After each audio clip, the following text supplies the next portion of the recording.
Assalamualaikum warahmatullahi wabarakatuh. Perkenalkan, saya Lia Artikasari. Saya mahasiswa bimbingan dan konseling UM angkatan 2018. Di sini saya akan menjelaskan mengenai mekanisme pengubahan konseling realita. Yang pertama adalah proses konseling realita. Tahap pertama ada keterlibatan ramah, di mana pada tahap ini itu lebih terfokuskan pada sikap-sikap konselor yang hangat, ramah, pribadi yang optimis, dan jujur. Nah, ketika konselor memiliki sikap-sikap tersebut, itu akan menjadikan konseli itu lebih percaya pada konselornya, serta mempertahankan hubungan konseling. Tahap kedua ada exploring total behavior atau menjelajahi perilaku total. Pada tahap ini tuh konselor lebih secara spesifik menanyakan apa yang dilakukan oleh konseli, yaitu dengan cara memberikan pertanyaan-pertanyaan yang lebih spesifik, seperti apa yang terjadi, siapa di sana, seperti itu. Yang ketiga ada evaluation behavior atau mengevaluasi perilaku. Nah, di sini itu yang mengevaluasi perilaku itu adalah si konseli itu sendiri. Jadi konselor hanya memberikan pertanyaan yang akan mengarahkan konseli untuk mengevaluasi dirinya sendiri. Tahap yang keempat yaitu making plan to do better atau membuat rencana untuk berbuat lebih baik. Setelah proses evaluasi tadi, pertanyaan selanjutnya itu pasti apa yang akan dilakukan setelah ini gitu. Jadi pada tahap ini itu konselor dan konseli bersama-sama membuat rencana untuk berbuat yang lebih baik. Tahap yang kelima adalah commitment to plans, yaitu komitmen terhadap rencana. Ketika kita sudah membuat rencana, komitmen terhadap rencana tersebut itu sangatlah penting.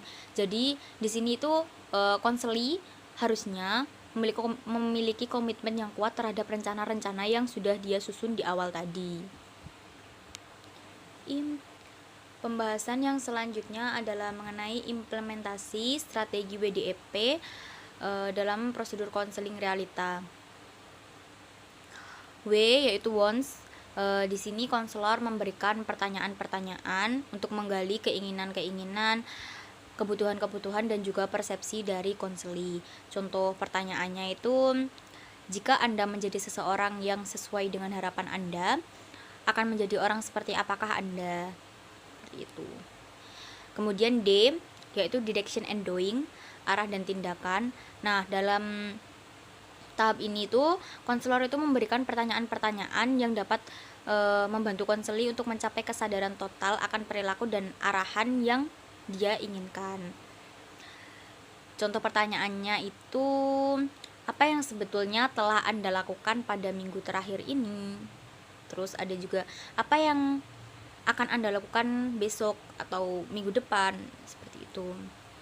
Terus kemudian ada E, evaluasi diri atau self evaluation. Nah, dalam tahap ini itu konselor itu membantu si konseli untuk mengevaluasi dirinya dengan memberikan pertanyaan-pertanyaan seperti, apakah yang Anda lakukan sekarang bermanfaat atau berguna bagi Anda atau justru malah menyakiti Anda. Juga bisa dengan pertanyaan, apakah yang Anda lakukan sekarang memang merupakan hal yang ingin Anda lakukan. Seperti itu.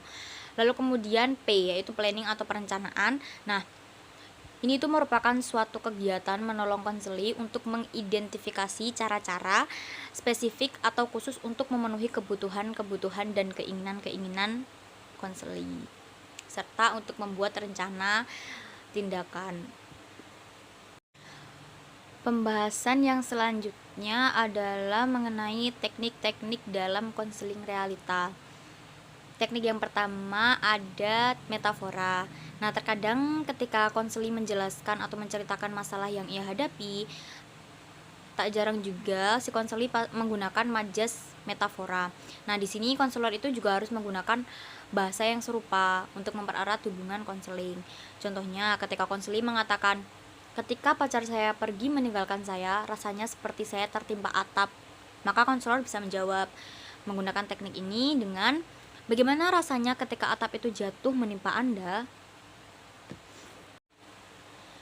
Teknik yang kedua adalah verbal shock atau kejutan verbal. Nah, dimana ini itu sebuah majas sindiran yang diucapkan secara langsung dan secara kasar.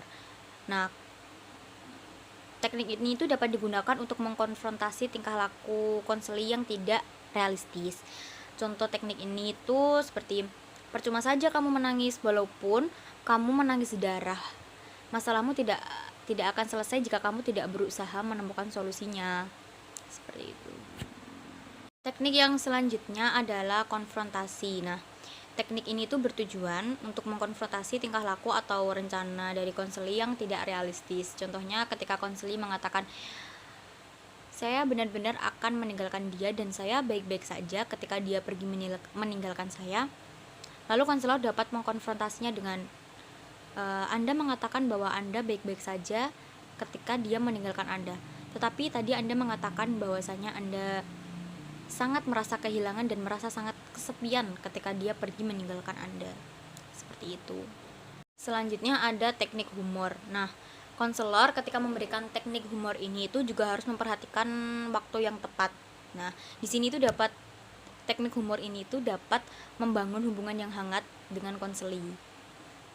Teknik yang kelima ada dialog Socrates, di mana dialog Socrates ini tuh merupakan teknik untuk mengembangkan pemahaman diri mengenai suatu informasi dengan menggunakan sebuah dialog. Nah, teknik Socrates ini itu dibangun dengan anggapan bahwa pengetahuan itu sebenarnya sudah ada di dalam diri konseli. Selanjutnya ada komitmen dan perencanaan summit. Yang pertama ada S, simple atau sederhana. Yang selanjutnya ada A, attainable atau dapat dicapai. M, measurable, dapat diukur. Terus ada A, immediate, dapat segera diterapkan. Ada juga involved, konseli dapat terlibat secara langsung. Selanjutnya ada C, yaitu controlled, dikendalikan atau dikontrol oleh pembuat rencana. Baiklah, terima kasih teman-teman. Demikian penjelasan dari saya mengenai mekanisme pengubahan pada konseling realita. Apabila ada kata yang kurang berkenan, saya mohon maaf. Saya akhiri. Wassalamualaikum warahmatullahi wabarakatuh.